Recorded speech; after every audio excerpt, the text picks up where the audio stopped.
Bonjour à vous toutes et à vous tous. Nous sommes donc en direct du site qui accueille les assemblées générales du FMI et de la Banque mondiale. Nous avons le plaisir d'être avec M. Younes Scoli, ministre de l'Inclusion économique, de la petite entreprise, de l'emploi et des compétences. Monsieur le ministre, bonjour. Bonjour Samir. Une première question.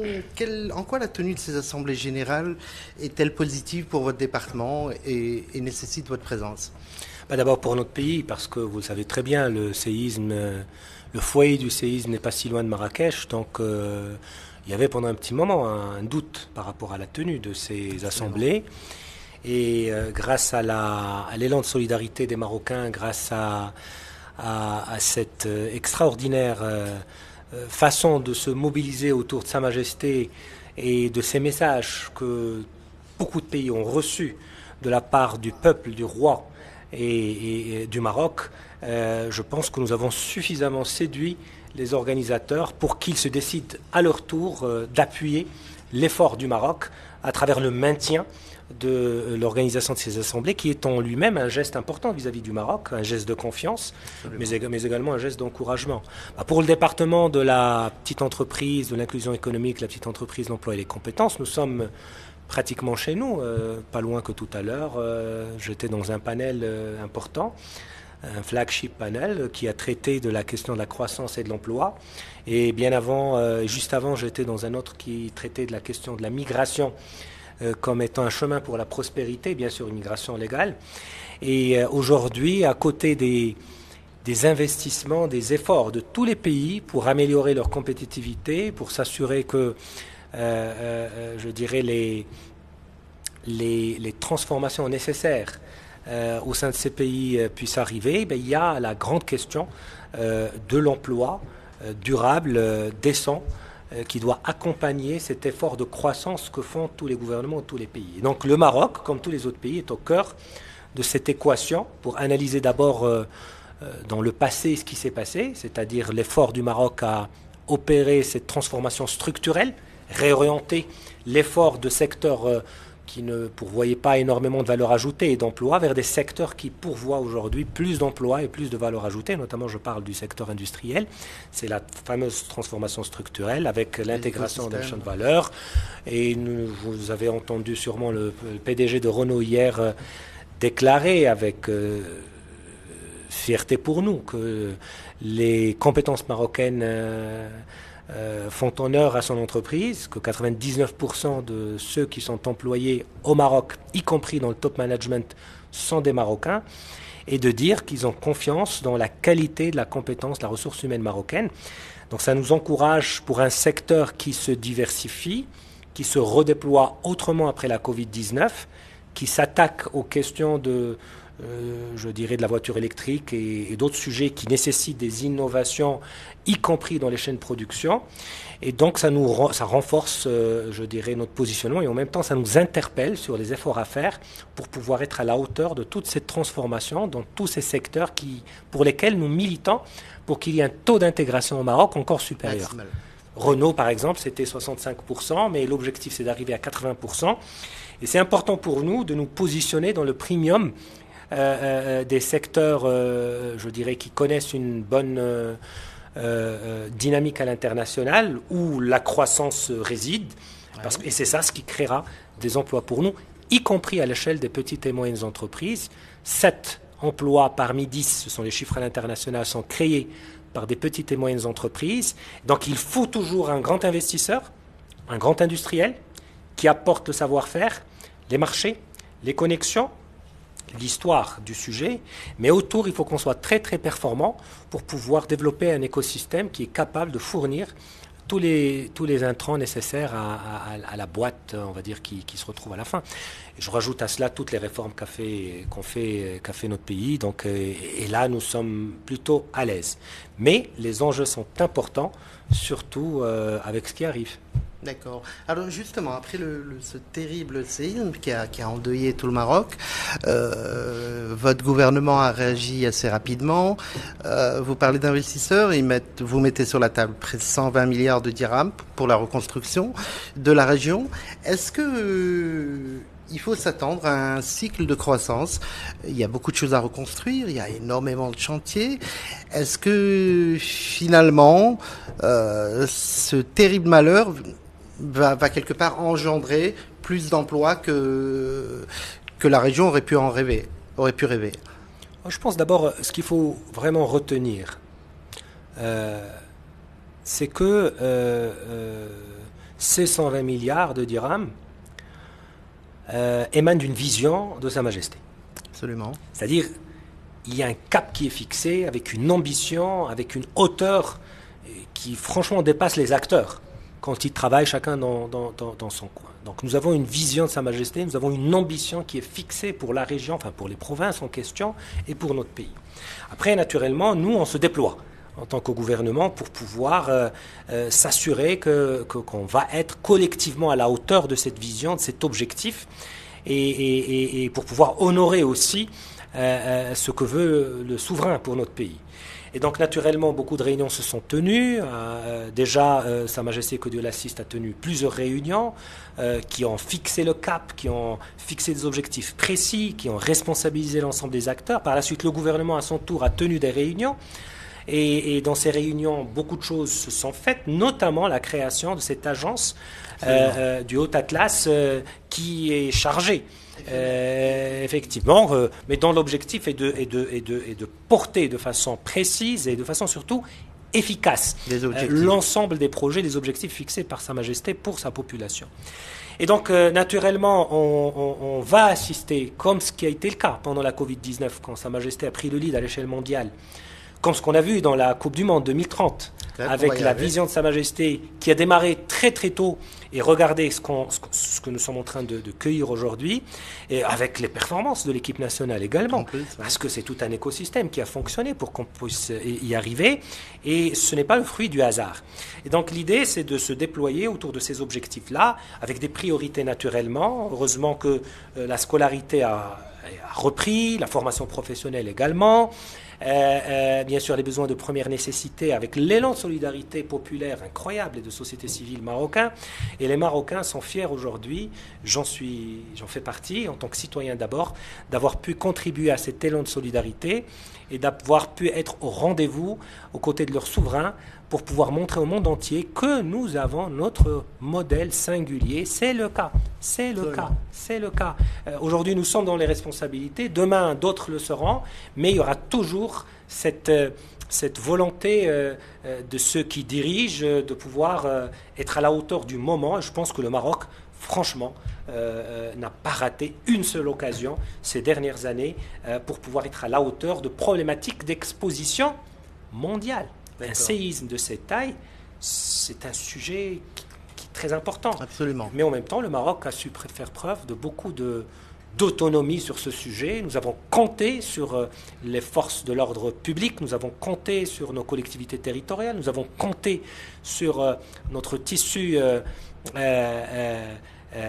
associatif marocain. Nous avons invité naturellement des amis à nous rejoindre dans cet effort-là.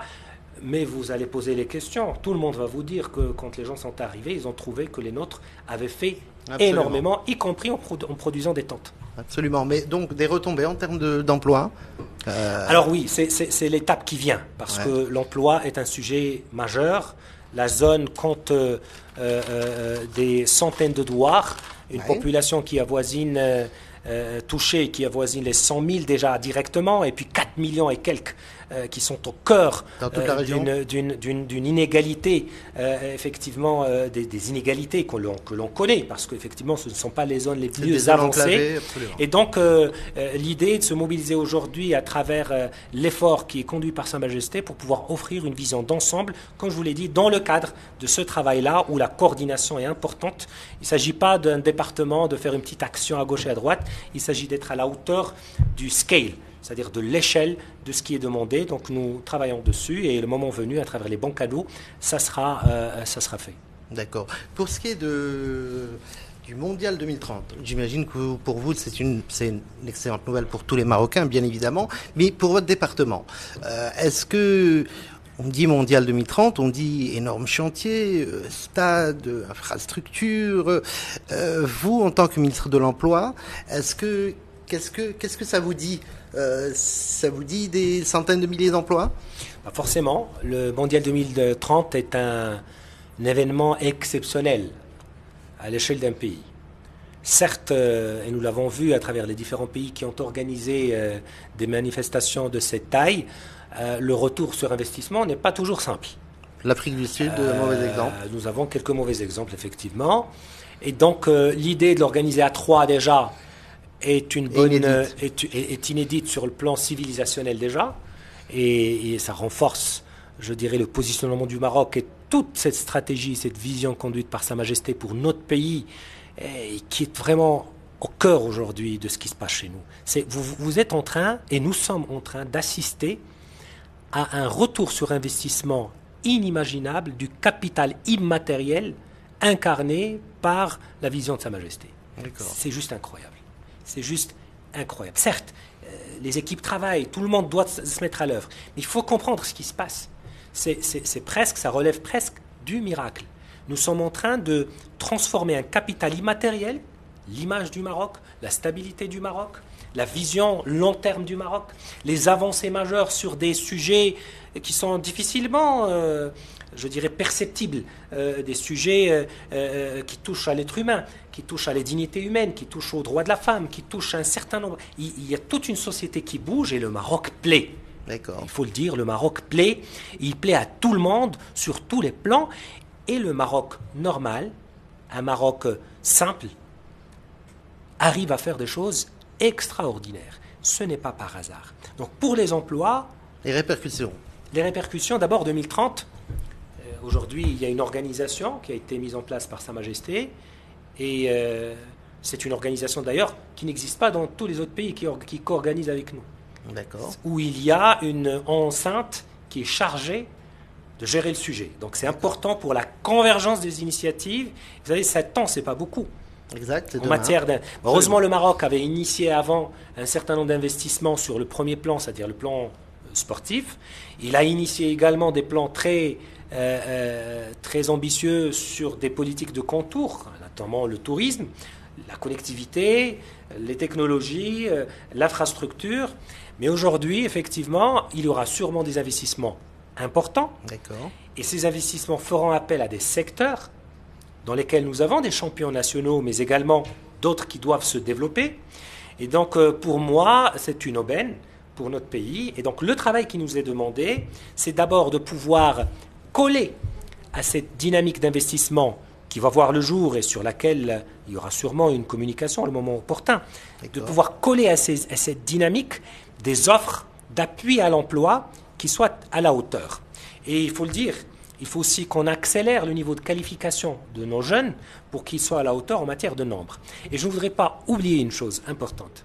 Au-delà de tous les investissements que connaîtra notre pays et qui seront importants et qui vont changer la face de notre pays, avec tout ce capital immatériel, cet élan civilisationnel, cette culture marocaine qui est très importante aussi et qui sera très importante pendant cette manifestation. Nous aurons aussi les pays voisins qui organisent et qui auront besoin de main-d'œuvre, figurez-vous. Ah oui, d'accord. D'accord. Et ce sont des sujets qui vont être... Donc vous discutez avec vos homologues actuellement? Nous avons nos homologues. J'étais il n'y a pas longtemps avec mon homologue espagnol. Et ce sont des sujets qui vont se poser. D'accord. Nous n'avons pas encore arrêté les contours de ce genre de sujet, mais ça viendra avec le travail qui se fera à travers les enceintes concernées. Mais nous, l'idée, c'est de dire que il va s'occuper, il va falloir s'occuper du marché domestique, d'accord, les investissements, la territorialité de ces investissements, ouais, la modélisation des flux en matière de tourisme, etc., mais également ce qu'on veut montrer de notre pays. Et c'est important de montrer ce que nous sommes. Et c'est ce que n'a cessé de faire Sa Majesté. C'est grâce à cela d'ailleurs que nous avons ces acquis.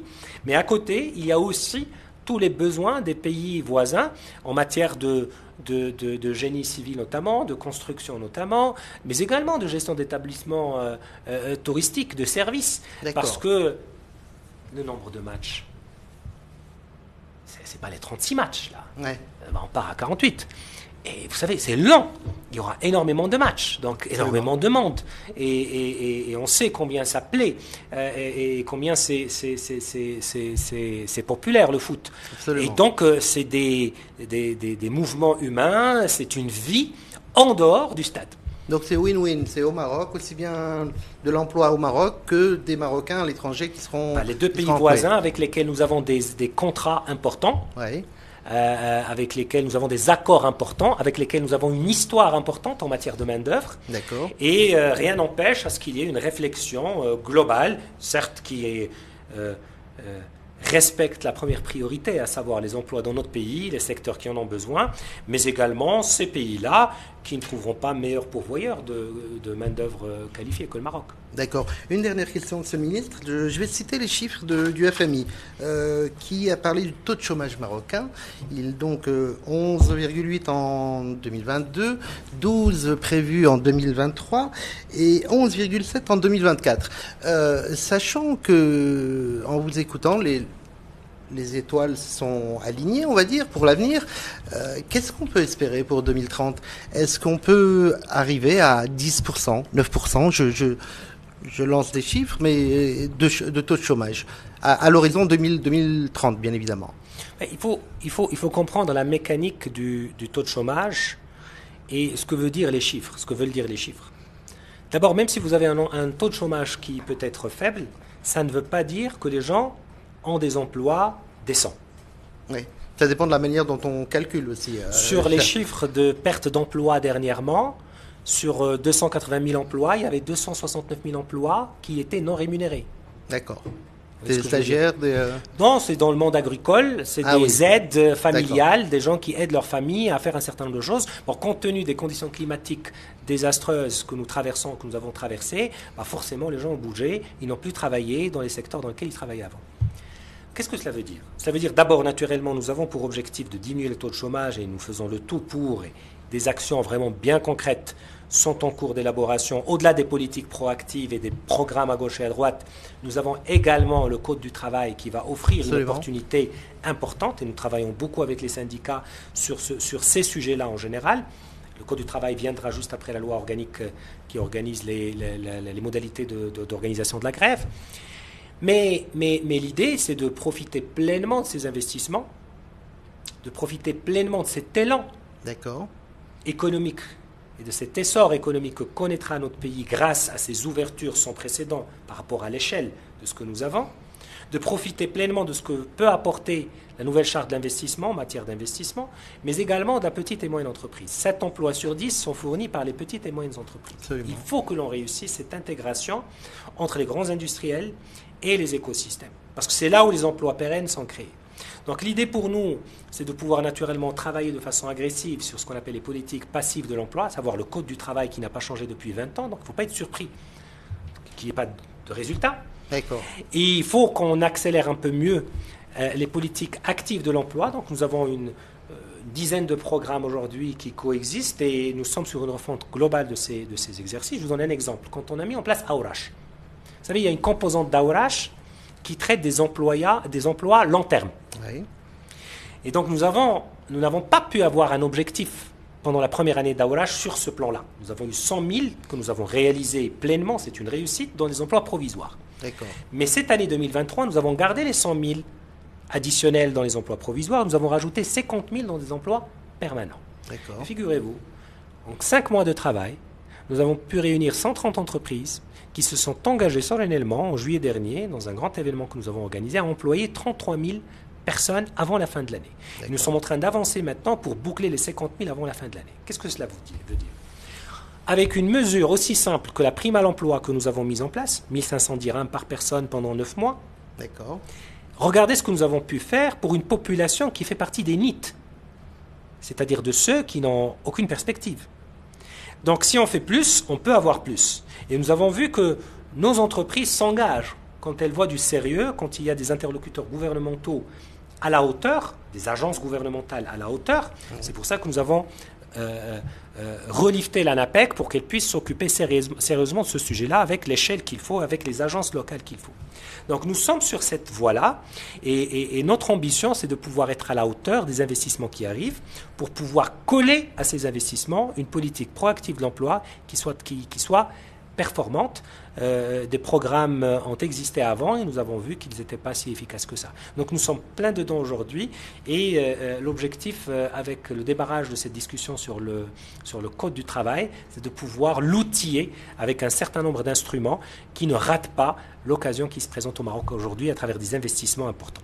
Est-ce que l'objectif, vraiment dernière question, d'un plein emploi, c'est un rêve, c'est arrivé dans certains pays, dans certaines périodes, aux États-Unis par exemple, est-ce que c'est un rêve ou c'est une possibilité au Maroc? Oui, les pays où il y a le plein emploi sont des pays qui traitent l'emploi de façon différente. Exact. Ce sont des pays qui ont fait une transition entre l'emploi et le travail. D'accord. Employment to work. Et donc, ce sont des pays qui ont abordé le sujet de façon différente. Aujourd'hui, nous avons des opportunités.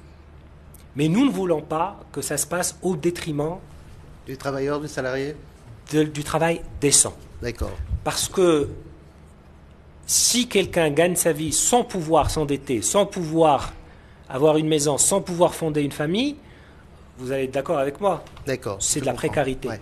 Mais en même temps, nous ne pouvons pas être dans la rigidité qui n'incite pas au recrutement. D'ailleurs, l'une des preuves, c'est que nous avons un secteur de l'intérim qui est important. Pourquoi il est important? Parce que il est florissant. Il est florissant et ce n'est pas normal qu'il soit aussi florissant que cela, parce que c'est une façon pour contourner des contraintes de l'emploi, tel que dit, c'est le discours des employeurs. Okay. Mais en même temps, et même les syndicats ne sont pas d'accord, parce qu'ils disent aussi que pour nous, l'intérim, ça précarise aussi l'emploi. Donc l'ingénierie et l'ingéniosité marocaine doivent nous permettre, dans ces débats qui vont démarrer, après la loi sur la grève, de pouvoir poser les vraies questions, s'adresser à notre population, s'assurer que l'on peut être garant d'un emploi décent dans une forme qui est acceptable par tous et qui correspond à la personnalité marocaine et qui correspond à l'ambition des jeunes Marocains. Mais en même temps, il faut qu'on soit à la mesure de l'agressivité de notre pays sur le plan d'investissement pour pouvoir accompagner ces investissements par des emplois qui soient présents. En d'autres termes, il ne faut pas qu'on rate le coche avec des investissements qui ne créent pas l'emploi. D'accord. Donc, le challenge de la formation est posé également, le challenge des stages est posé, le challenge de l'orientation est posé, et donc on n'a peut-être pas le temps pour que je vous détaille l'ensemble des mesures qui sont déjà mises en place. Vous êtes optimiste en tout cas. Écoutez, je n'ai pas le choix. Je fais partie de cette jeune génération qui est là. Aujourd'hui, nous sommes dans le gouvernement et je dois être optimiste, mais je dois surtout travailler pour que cet optimisme devienne une réalité. Se concrétise. Voilà. Très bien. Merci infiniment, Monsieur le Ministre. Merci à vous toutes et à vous tous d'avoir été présents avec nous. À bientôt sur Média 24.